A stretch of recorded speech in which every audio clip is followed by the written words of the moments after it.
Les Liens troublés est un balado d'aide aux proches offert en collaboration avec ANEB et grâce au soutien financier du ministère de la Santé et des Services sociaux dans le cadre du plan d'action gouvernemental pour les proches aidants.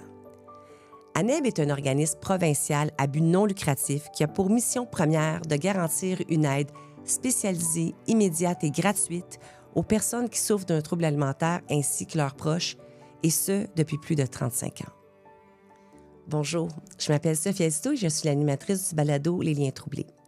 En compagnie de Josée Champagne, la directrice générale d'ANEB, tout au long de la série, nous allons à la rencontre de spécialistes des troubles du comportement alimentaire.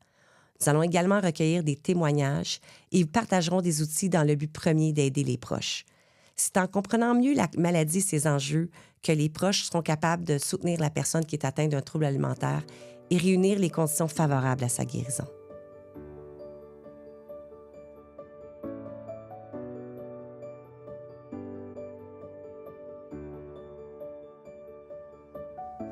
Quand un trouble alimentaire s'invite dans une famille, c'est tout le monde qui est affecté.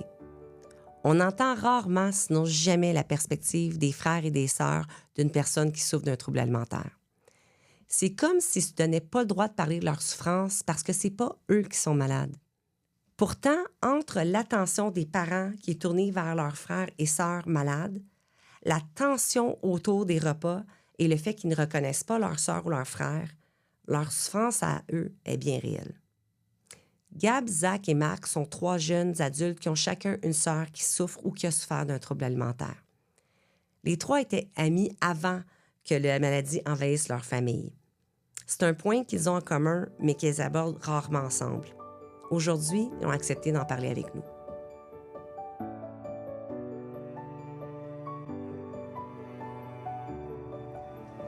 Merci à vous 3 d'être ici. Je sais que c'est pas un sujet facile, mais c'est rare qu'on a la chance d'avoir la perspective des frères et des sœurs. Peut-être avant de commencer, ça serait le fun que vous nous parliez brièvement de qui vous êtes. C'est quoi que vous allume dans la vie? Vous faites quoi en ce moment? Peut-être que je vais commencer avec toi, Gab. Oui. En ce moment, j'ai fini le cégep à la session d'automne passée. Je commence l'université en automne prochain. Oui. En ce moment, je suis pas à l'école. Je travaille au club de golf Le Blainvilliers. En ce moment, je fais aussi partie d'une équipe de cheerleading compétitive. C'est pas mal ça qui se passe de mon côté. Puis toi, tu viens d'une famille où est-ce que vous êtes 2 filles, c'est ça? Oui, exactement. J'ai une soeur plus vieille que moi qui a 22 ans. Ta soeur qui a 22 ans. Oui, exact. Toi, Zach? Yes, moi, je fais un DEP en électromécanique. Donc, j'ai lancé le cégep pour faire ça, c'est ma passion en ce moment. Oui. Suivre les voies familiales. C'est ça, vous avez une entreprise, je pense, là-dedans? Oui, exactement. Une entreprise en domotique, exactement. Plus tard, je vais aller vers ça, mais ça, c'est un autre sujet. Sinon, j'ai joué au hockey longtemps. Je fais beaucoup de sport. J'aime bien ça, bouger, socialiser, parler. Ce genre d'activité-là, ça me parle beaucoup. Donc, c'est pas mal ça. C'est pas mal ça, ouais. C'est qu'est-ce qui se passe? Toi aussi, toi, t'as une sœur plus jeune, Zach. Oui, j'ai une sœur plus jeune de 18 ans. De 18 ans. Oui, atteinte de la maladie, exactement. Et je pense qu'elle souffre d'anorexie, ta sœur. Oui, exactement, d'anorexie. Et c'est ça, on va en parler plus vraiment plus tard. Mais là, comme introduction, ouais, c'est pas mal ça. Exactement. Toi, Gab, ta sœur, elle a souffert de... Anorexie aussi. Anorexie aussi. Ouais, hein. Mais là, je pense qu'elle va mieux. Ouais, on peut dire elle est sur la voie du rétablissement. Oui, exactement. Ça s'en vient de mieux en mieux. De mieux en mieux, ouais. s'achemine vers le rétablissement. Marc, toi, en ce moment? Oui, ben moi, c'est ça. J'ai commencé l'université en automne. J'étais en droit présentement à l'Université de Montréal. Puis pour, un peu comme Zach, mes passions, ce qui m'allume, j'adore ça, faire du sport, voir mes amis.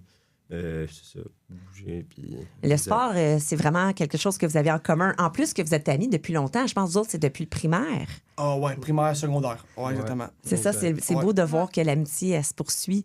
Je pense que vous seriez passé d'avoir le point en commun, d'avoir une sœur. Toi, Marc, tu as une sœur plus vieille qui souffre d'anorexie. Exactement, 2 ans plus vieille, 22 ans.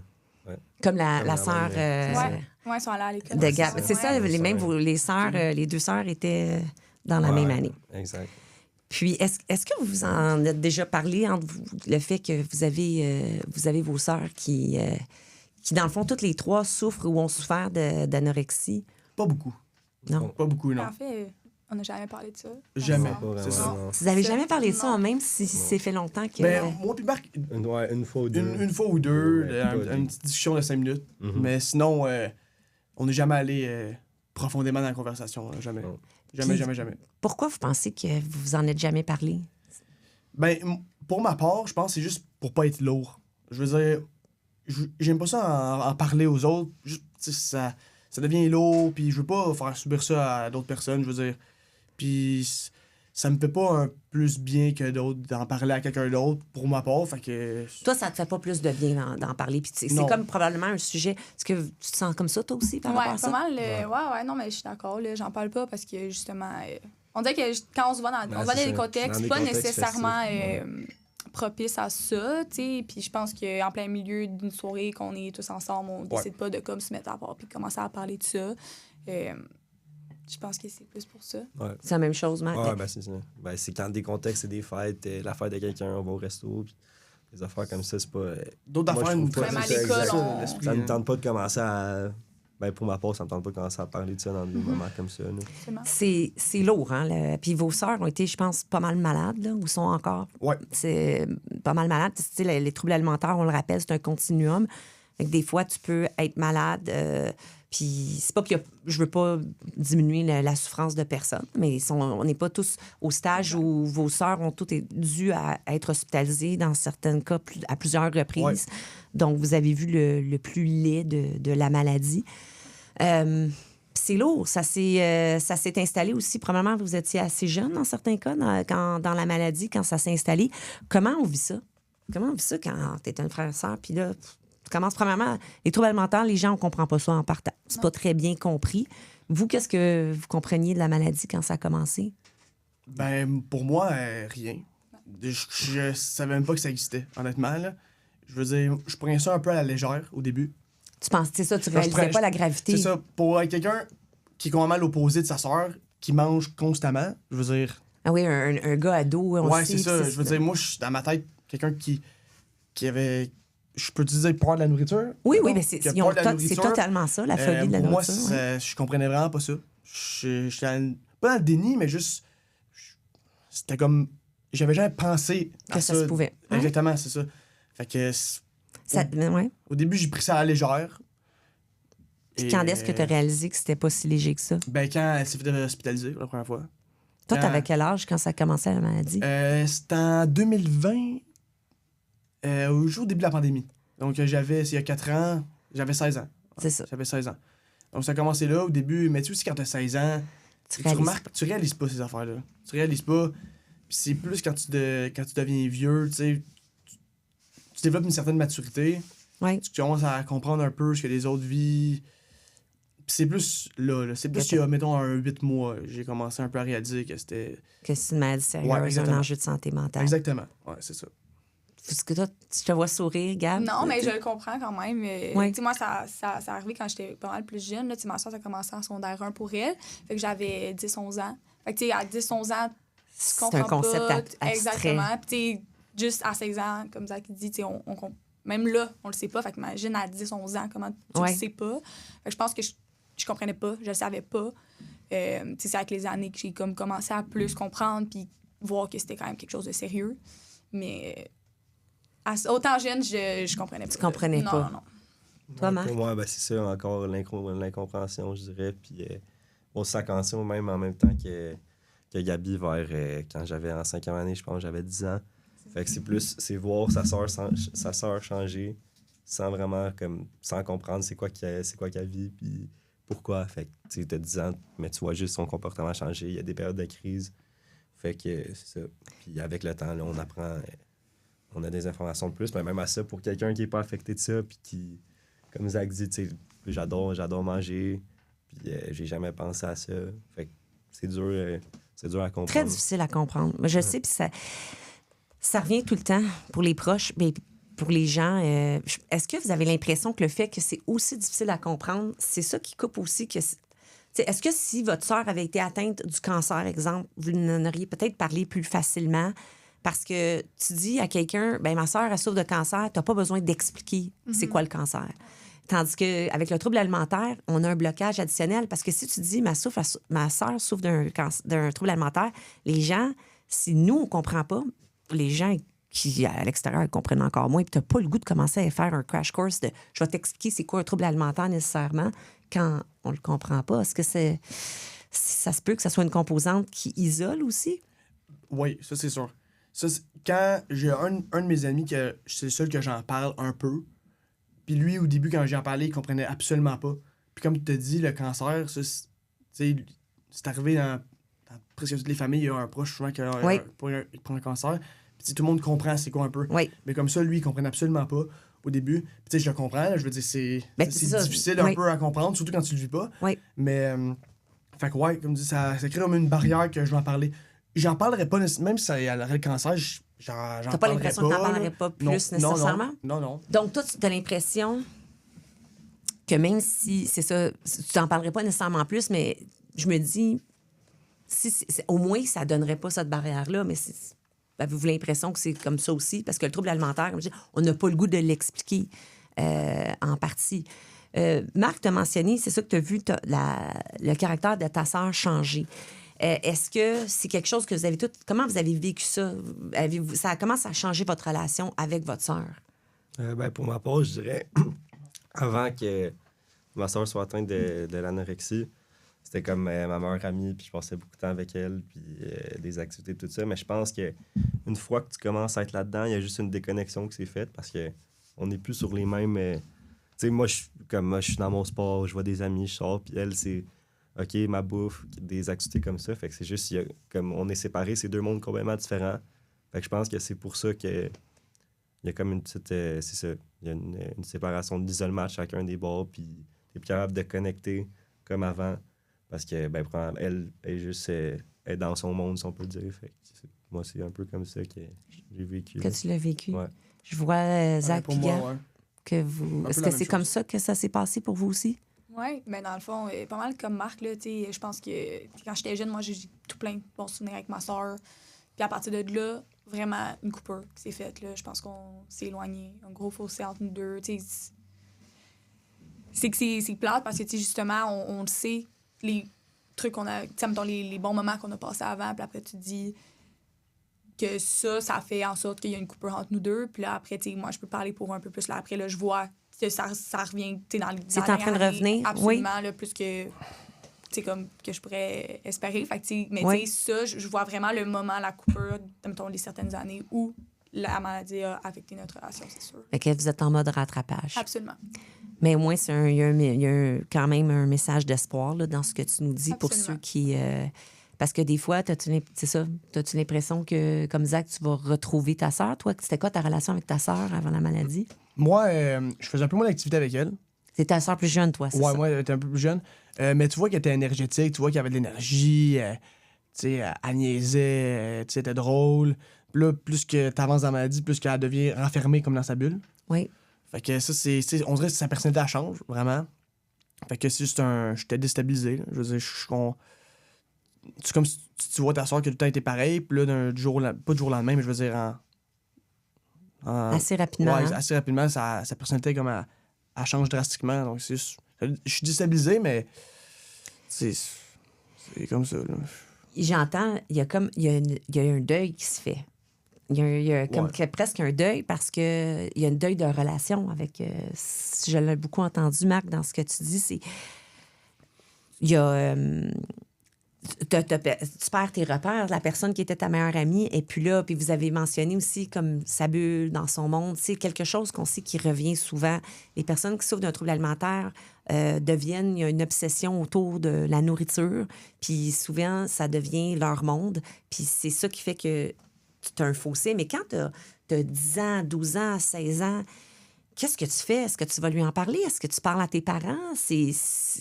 Comment tu le vis, ça, cette période-là? Ben, comment... Dans le fond, tu parles comment je fais pour quand c'est arrivé... aider? Ben non, mais même... Est-ce que tu sentais qu'il fallait que tu aides? Est-ce que tu sentais ça? Ben, pour ma part, je l'encourage, c'est sûr. Je veux dire, je l'encourage beaucoup, beaucoup. Mais on dirait à un moment, est tellement... Désolé. Elle est tellement dans sa bulle, elle est tellement dans son affaire, elle est tellement sûre d'elle. Et, c'est tough à convaincre, c'est vraiment dur à convaincre. Fait que... à part l'encourager, je sais pas de quoi de plus que je peux faire. Je me sens impuissant un peu. Fait que c'est pas, je veux dire, c'est pas moi qui peut la forcer à manger. Je veux dire, c'est elle qui doit mettre les efforts beaucoup là, de elle-même. Fait que à part l'encourager, je peux pas savoir que je pourrais faire Qu'est-ce que tu préfères? mieux. Ouais, c'est ça. T'as raison. T'as raison. C'est, dans le fond, il faut leur montrer qu'on est là pour eux puis qu'on les aime, mais... Oui, Gam. Ben, je pense que le plus gros, c'est qu'on se sent vraiment powerless. C'est comme, on sait pas sur quel pied danser, on sait pas quand on doit l'aborder, de quelle manière on l'aborde. Je pense que c'est plus ça aussi. Justement, comme Zach dit, impuissant, c'est vraiment ça. On sait pas quoi faire pour les aider parce que du plus qu'on veut, justement, c'est notre meilleur ami, on veut l'aider, mais on sait pas quoi faire. Fait que à ce moment-là, qu'est-ce qu'on fait? C'est le sentiment d'impuissance. Ça revient tout le temps. Es-tu d'accord avec ça, Marc? Oui, ben c'est ça. Surtout quand t'es jeune, tu 10 ans, OK, t'essaies de supporter moralement, aller la visiter, puis prendre de ses nouvelles, mais à part de ça, je pense pas qu'on peut faire grand-chose. Puis c'est ça, t'es impuissant. Là. T'es impuissant. Il n'y a pas grand-chose à faire, là, je pense. Ben non, puis ça revient souvent. C'est un peu la raison du balado d'aide aux proches. Dans le fond, on essaie d'aider des outils aux proches, mais ça revient pas. Il y a une intervenante d'Aneb qui disait que même pour les parents, de ne pas devenir des intervenants. On est de la famille avant tout. Mais ça, on le sait pas quand la maladie s'installe au début. C'est quelque chose qu'on aimerait se faire dire au départ beaucoup. Puis en parlant de ça, on l'a mentionné au début, quand un trouble alimentaire rentre dans une famille, ça fout le bordel, pas à peu près. Là. Je vous apprends rien quand je vous dis ça. Non. Comment ça s'est passé, vous, dans vos familles? Puis comment vous l'avez vécu? Tu veux-tu commencer? Tu peux y aller. OK. Ben, moi, dans le fond, on a une famille bien normale. C'était le fun, on riait. Ben, une famille stéréotypée, mettons. Là, bien normal. Puis quand ça a commencé, les parents commencent à perdre patience. Fait que là, vu qu'ils perdent patience, à cause que ça finit plus, là, tu commences à ressentir plus un sentiment de il y a plus de monde fâché, ils sont plus, beaucoup d'impatience. Fait que il y a beaucoup plus de litiges que normalement. Oui. Tu ris moins avec eux, c'est un peu plus sérieux comme environnement. Et c'est ça. C'est sûr que ce que t'as remarqué dans c'est le ta stress famille. aussi. Oui. Il vit beaucoup de stress, puis moi aussi. Fait que ça reste qu'on est beaucoup impatient. Fait que là, on se parle moins bien que d'habitude, à cause de la maladie, juste à cause de cette maladie-là. Donc, c'est dur, là. Oui, la maladie, elle vient qu'elle prend toute la place. Oui, c'est ça, exactement. Oui. Ça prend toute la place dans la tête, exactement. Oui. C'est ça. Oui. Marc, toi, c'est... Oui, ben c'est ça. Moi, je dirais que l'atmosphère familiale puis dans la maison a beaucoup changé, pas négativement. Puis aussi, je trouve que ça a affecté comme un peu la dynamique de la famille, comme on était une famille qui voyageait beaucoup avant. Puis là, après ça, on peut plus faire ça. Après ça, on peut plus... c'est vrai, ça. Plein d'activités. Puis il y a des moments forcés aussi, t'essaies de faire comme avant, comme OK, on va revenir, on va faire ça ensemble, mais là, personne, ça tente pas vraiment à personne. Puis c'est ça. Je pense que tout le monde, les parents sont stressés, préoccupés par ça parce que tu t'as hospitalisé quelques fois, puis la santé va vraiment pas bien. C'est sûr que ça prend beaucoup de place mentalement. Fait qu'après, c'est ça. C'est juste, ça devient plus lourd, je dirais, dans une maison pour tout le monde, tous les membres de la famille. C'est évident. C'est évident. Les parents deviennent très préoccupés. Comme tu dis, c'est difficile. Je vais m'arrêter là. Je veux entendre, Gab, toi, comment ça s'est vécu dans ta famille? Ben, tu sais, un peu comme les gars, là, je pense que ça revient un peu, mais la tension qu'il y a tout le temps, les opinions qui sont différentes. Là, après, justement, on fait des activités, mais on n'a toutes pas la même opinion parce que là, ça commence à non, moi, j'aime mieux faire ça. Tu sais, comme, il n'y a plus d'harmonie. L'harmonie est juste plus là. Je pense que ça défait l'équilibre. Oui, je pense que c'est ça. L'équilibre est vraiment comme chamboulé, puis tu sais, plus de point de repère. Puis là, c'est à ce moment-là, comment on fait pour rééquilibrer tout ça. Puis tu sais, ça, c'est sur une très longue période de temps que tu peux retrouver ça. Là. Fait que, je pense que... Les repas, hein? Les repas, c'est... Pour ceux qui nous écoutent et qui ne nous voient pas, là, je vois les jeunes qui bougent leur tête. C'est plus le fun, les repas familiaux. Hein? Non. Ça donne vraiment pas le goût de manger chez soi, honnêtement. Là. à cause que ça se pogne toujours au repas, dans le fond. C'est tout le temps là que... C'est tout le temps là que la tension arrive. Hein? C'est ça pour les personnes qui souffrent d'un trouble alimentaire. Les périodes de repas, c'est la période de plus grande anxiété. Mais avant un trouble alimentaire, les périodes de repas, c'est des moments pour se retrouver en famille. Exactement. Alors, quand tu viens de l'école, puis que, OK, on s'en va souper. Puis non, c'est sûr que c'est le moment où est-ce qu'on se réunit d'habitude, puis que Oui. Oui. Là, par souci de transparence, j'ai comme l'impression que on n'a pas mentionné aux auditeurs que Marc, c'est mon fils. Je trouvais ça comme... Je me disais, on le dit pas, mais j'essaie d'avoir le chapeau en ce moment d'animatrice, mais c'est ça, les repas. Je me souviens à quel point c'était difficile. Toi, comment toi, tu l'avais vécu de ton point de vue? Parce qu'on n'a pas eu ces conversations-là souvent aussi, mais... Ben, c'est ça. Les repas, ça devient désagréable. Puis, je sais pas pour vous, mais admettons, ma soeur, moi, c'était vraiment... Ce qui me fâchait, c'était les règles. Comme les règles qui font pas de sens. Dans écrit de « OK, tu peux pas t'asseoir proche, tu peux pas manger ça, tu peux pas sortir ça, faut que tu places ça dans le frigo ici, comme ça. » Puis, c'est ça devient lourd. Puis après ça fait des crises. Fait que quand le repas arrive, encore une fois, des fois, c'est forcé, comme « OK, on va souper en famille. » Mais là, tu sens que ta soeur est... elle est stressée, puis elle a pas le goût d'être là, elle a le goût d'être seule, puis après ça, c'est juste un regard de trop croche, après ça part une chicane, puis c'est ça. Puis quand ça dure sur des années, c'est plus t'associes plus un repas à un bon moment familial pour se retrouver. Ouais, exactement ça. C'est super important ce que tu nommes parce que c'est ça. C'est ça que c'est, puis on le sait, ça revient. Puis, tu as mentionné les règles. Les personnes qui souffrent d'un trouble alimentaire, ils ont beaucoup d'obsessions et de compulsions. Puis, ils essaient dans le fond, que toute la famille embarque dans leurs règles. Puis, des fois, les parents, au départ, tu penses que pour acheter la paix, c'est correct d'accepter ces règles-là. Ce que tu apprends avec le temps, c'est que c'est pas correct. Mais au départ, tu vas dire, on va acheter la paix. Fait que là, tu as laisse dire, OK, toi, assis-toi là, mangez pas proche, pas de vinaigrette à l'huile, pas de. Puis on embarque là-dedans. Puis là, tu te fais dire après ça par des intervenants, non, parce que ça finira plus, les règles. Mais ça, comme proche au début, tu le sais pas. Puis je pense que ce que j'entends tout ici, c'est que vous dites, les repas, ça devient un moment où c'est plus le fun. Puis le but, le défi, c'est de ramener le plaisir dans tout ça. Mais Marc le dit, ça peut prendre malheureusement des fois des années. Des années, oui, exactement. Des années. Puis comment ça s'est passé avec vos parents? Est-ce que vous étiez capable d'en parler avec vos parents? Est-ce que ça a changé votre dynamique familiale aussi avec vos parents? Pour moi, non. Moi, j'ai tout le temps gardé la même relation avec mes parents. J'en parle beaucoup à mes parents, souvent. Oui. Parce que moi, je me sens bien là-dedans, mais je veux dire, comme il a dit tantôt, Marc, moi aussi, ça me fâchait là, beaucoup là, de voir ça, de voir qu'elle fait ça. Mais sinon, j'en parle beaucoup de mes émotions à mes parents, mais j'ai toujours gardé la même relation. La relation pour toi, ouais. Moi, mon père, ma mère, ça n'a pas changé ta relation. Non. Puis par rapport à... T'as-tu de la colère envers ta sœur qui... Ben oui, pour vrai. Oui, parce que... Je veux dire, je peux pas comparer, mais je veux dire, tout le monde a des problèmes dans sa vie en général. Je veux dire, tu sais, puis je veux dire, moi, quand j'en avais, je veux dire, je m'organisais pour, tu sais, travailler dessus beaucoup. Puis je sens qu'elle a, tu sais, elle fait des efforts, c'est sûr, là. Mais je veux dire, je sens pas qu'elle travaille vraiment fort pour régler la maladie, pour qu'on retourne à une ambiance familiale, le fun, harmonieuse, puis tout. Fait que j'encourage à mettre les efforts pour de vrai, j'aimerais vraiment ça. Mais comme, tu sais, c'est fort la maladie. C'est fort, là. C'est très fort, oui. Mais c'est sûr que ça amène le sentiment de colère.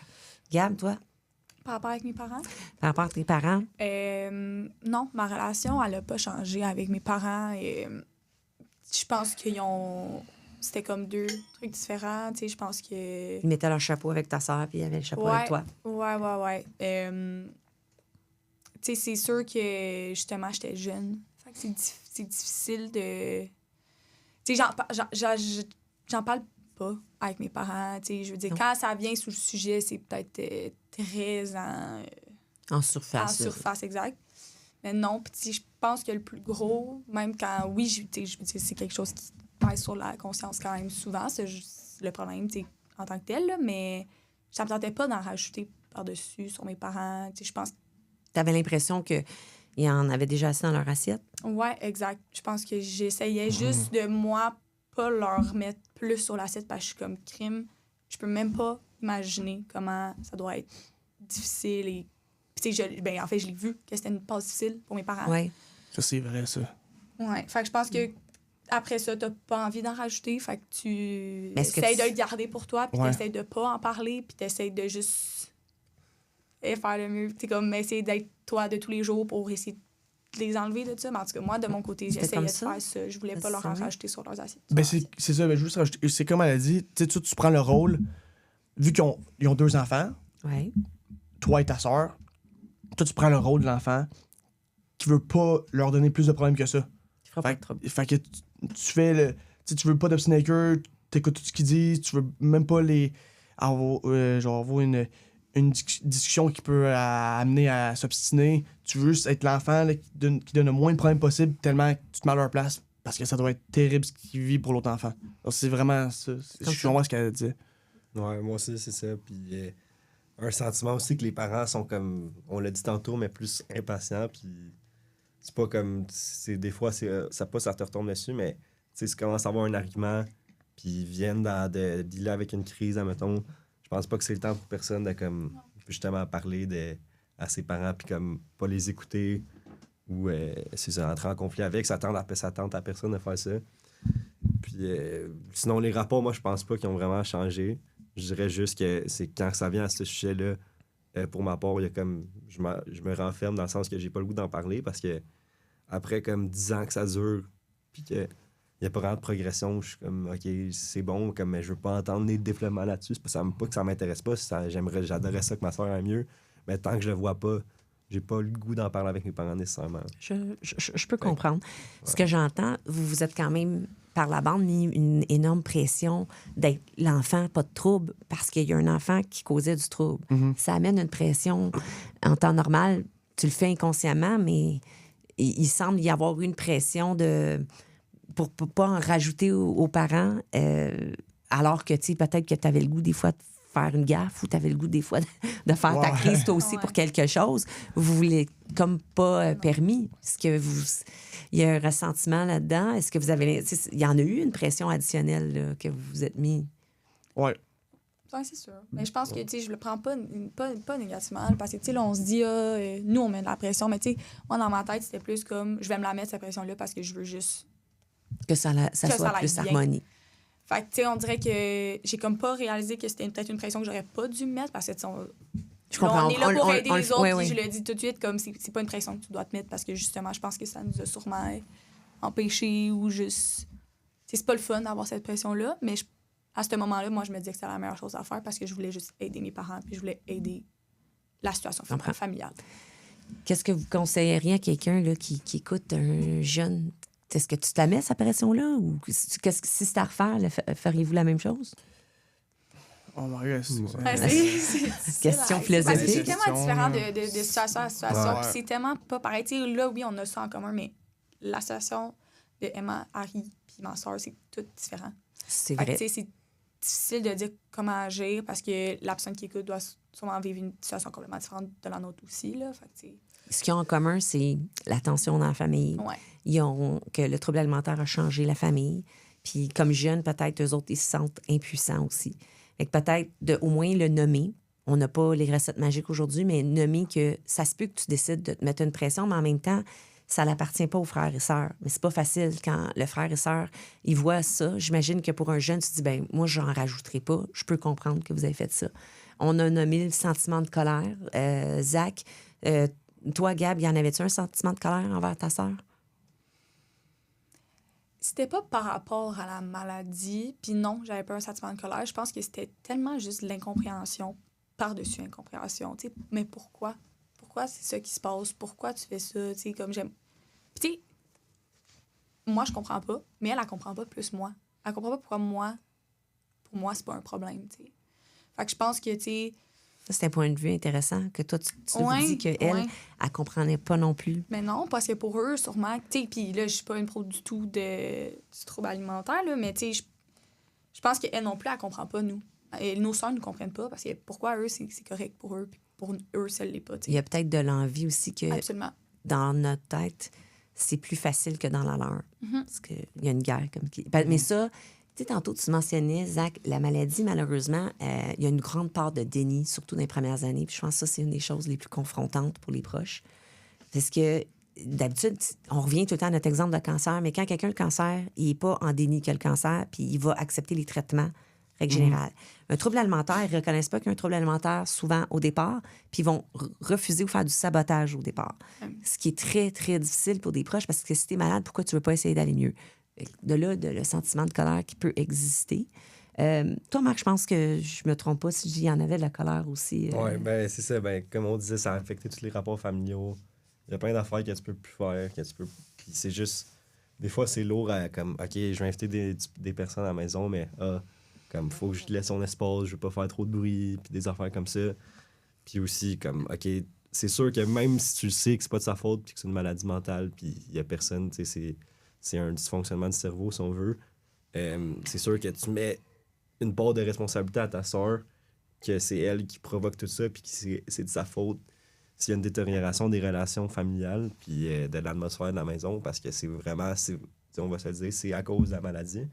Mais après ça, c'est, je pense, de faire la différence de, OK, de pas mettre ça sur elle, parce que sont impuissantes, même s'ils font des efforts, puis ça paraît pas, mais c'est ça, c'est juste d'essayer de donner, pas donner du lousse, mais comme se mettre à sa place, puis c'est ça, de comme pas y attribuer ça, même si on le fait un peu malgré nous, parce que c'est humain de le faire. Ouais, c'est ça, c'est humain de le faire. Puis avec le temps, est-ce qu'on devient capable de faire la différence entre de ne pas leur en vouloir, puis de dire, OK, c'est de la santé mentale, est-ce que... Ouais, ben je peux pas dire, j'en veux pas du tout, mais c'est juste que je pense que moi, de mon côté, je sais pas pour vos soeurs, mais c'est vraiment, ça fait, comme je l'ai déjà dit, ça fait 10 ans, puis je pense pas qu'il y a pas vraiment de progression à mes yeux. Il y a eu des hauts puis des bas, il y a eu des fois que je pense qu'elle allait vraiment mieux. Mais c'est ça, puis dans des cas, ça se règle plus comme, ta soeur, elle va mieux qu'avant. Fait que non, il n'y a pas de j'en veux pas, mais en même temps, c'est juste, j'aimerais ça passer à d'autres choses, j'aimerais ça qu'elle passe à d'autres choses pour elle puis pour toute la famille. Fait que c'est plus ça. C'est sûr que des fois, c'est de l'ultra-marathon. Mm-hmm. Le trouble alimentaire, quand il arrive, tu ne réalises pas qu'il peut être là pour longtemps. Mm-hmm. Puis on avait une spécialiste qui nous disait que tous les petits pas comptent, puis des fois, c'est des mini-pas de souris, puis ça finit par fonctionner. Mais c'est sûr que quand tu es à l'extérieur puis tu regardes ça, on dirait des fois qu'ils font du surplace, là, pas des fois. Puis on peut le dire comme dans le cas pour vraiment, il y a des progressions. Peut-être que c'est plus facile pour la maman, moi, de le voir, mais je comprends que comme pour toi, c'est très difficile, puis je respecte ça, puis c'est sûr qu'avec 10 ans, comme tu dis, tu veux juste passer à d'autres choses. Des fois, tu te dis, puis des fois, tu finis par peut-être te dire, est-ce que on va finir par passer par d'autres choses? C'est une question qui est valable, qu'on pose. C'est sûr qu'on ne peut pas donner des conseils, là, sauf parler de notre expérience. Mais là, on le sait qu'il y a des gens qui vont nous écouter, puis ça va être des parents, puis ça va être des frères et sœurs aussi. Mais avec ce que vous connaissez, puis votre situation à vous, ça serait quoi les conseils qu'on pourrait leur dire? Ou juste comme réflexion qu'on pourrait dire? Moi, en étant quelqu'un d'impulsif quand même, moi, je dirais aux frères et sœurs de les encourager le plus possible puis pas perdre patience. Parce que ça peut être long, là. Puis honnêtement, juste l'encourager puis jamais être fâché. Comme au début, j'étais beaucoup fâché. Mais là, tu sais, comme il a dit, Marc, moi, j'en veux pas du tout, là. Tu sais, je vivais beaucoup de colère. Mais vous n'avez pas à vous sentir coupable. Par contre, la colère, c'est un sentiment qui est normal. Non, c'est normal, c'est sûr. Mais mettons que j'aurais à revenir dans le temps, je l'aurais vraiment encouragé davantage, puis j'aurais pas perdu patience, puis à chaque repas que j'aurais été là, j'aurais encouragé. Fait que ça revient à l'encouragement, dans le fond. Parce que comme on l'a dit plus tôt, on est puissant, donc je veux dire, moi, je verrais pas comment, pour l'encouragement que je pourrais faire d'autre. Là. Non, c'est ça que j'ai à leur dire. C'est un bon conseil.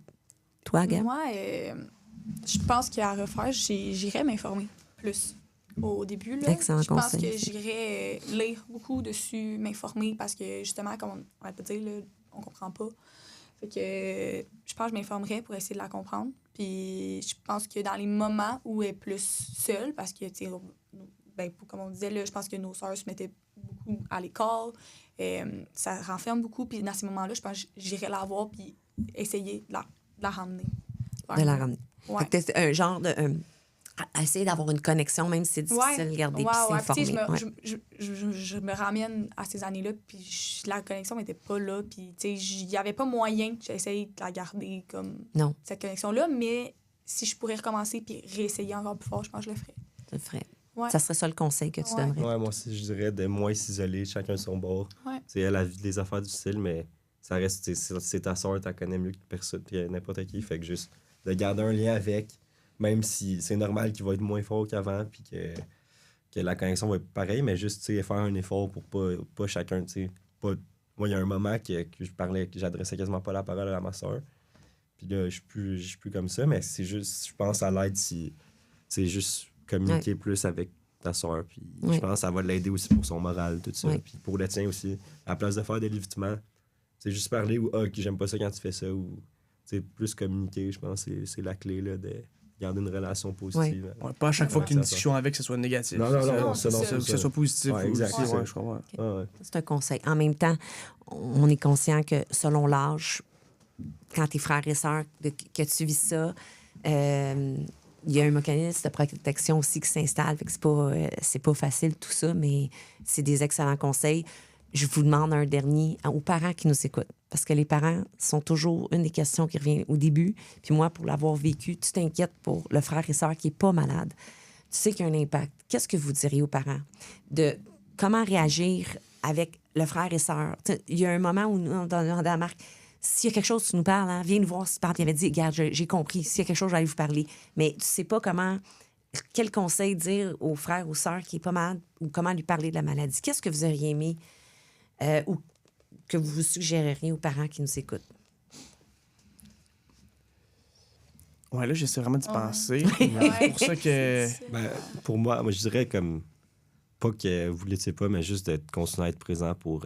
c'est vraiment dur à faire, mais de pas laisser le deuxième enfant, la frère et sœur de côté. Puis juste aussi essayer de parler de ça. Je pense que ça fait du bien aux deux parties. Si ça marche, là, mais comme essayer d'avoir la conversation, tu te sens comment par rapport à ça. C'est juste un peu parler de ça à la place de comme Gabi disait tantôt, de comme éviter le sujet entre les deux. Ben, pour moi, je pense que ça fait comme... Ça rajoute de la colère puis un froid entre les rapports de parents si tu parles pas du tout de ça. Tu fais semblant que ça n'existe pas. C'est pas une stratégie. C'est pas une solution. Fait que c'est mieux d'en parler puis de garder, essayer de quand même garder passer, même si c'est lourd, de passer du temps avec l'autre enfant puis de garder la même relation qu'avant, parce que dans le fond, c'est ça, il n'y a rien qui change. Toi, t'as pas changé, les parents n'ont pas changé, fait que ça devrait pas... même si c'est lourd, là, ça devrait pas changer de ce point de vue. En relation. Fait que ça, c'est un bon conseil. Ouais, garder la même relation, là, j'allais dire ça comme Marc a dit, là, juste pas faire comme si rien s'était passé, mais juste, tu sais, l'enfant qui est parlé par la maladie, il est pareil qu'avant. Je veux dire, c'est ça.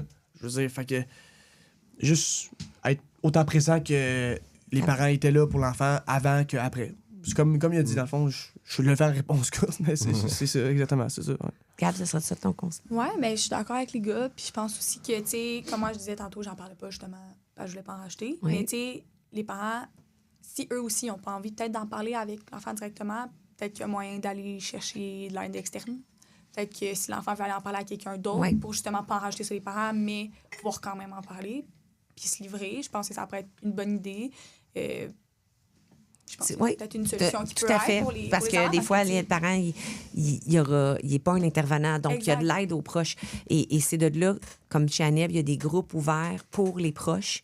Donc, c'est d'aller s'outiller pour pouvoir offrir de l'aide puis que ça soit quelqu'un qui est capable de recevoir. Parce que nos parents sont pas non plus des intervenants. Exactement, ils peuvent pas nous donner les outils. Puis, tu sais, à ce moment-là, moi, quand j'étais jeune, nos parents, ils savaient pas non plus là, quoi nous dire pour nous aider là-dedans. Fait que, tu sais, Je sais pas, juste peut-être aller vraiment chercher quelqu'un qui sait comment gérer tout ça.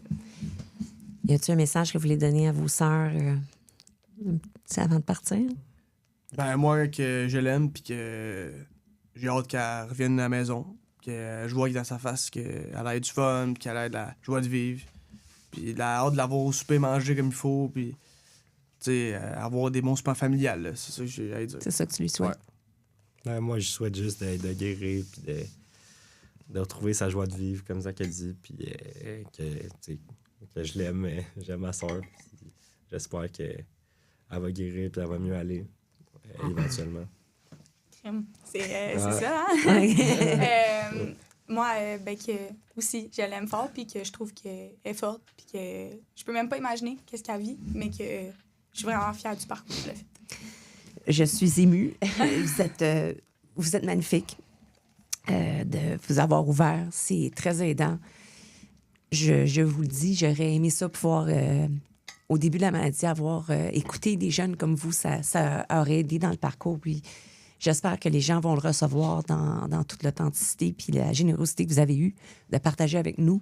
Alors, je vous souhaite à vous de continuer vos passions, votre parcours, puis de juste profiter de la vie. Puis on sait que vos sœurs... elles cheminent vers ça. Des fois, c'est pas évident, mais on est de tout cœur avec eux et avec toutes les personnes qui sont affectées par le trouble alimentaire. Alors, je vous dis un merci. Merci beaucoup. Merci beaucoup. Merci à toi.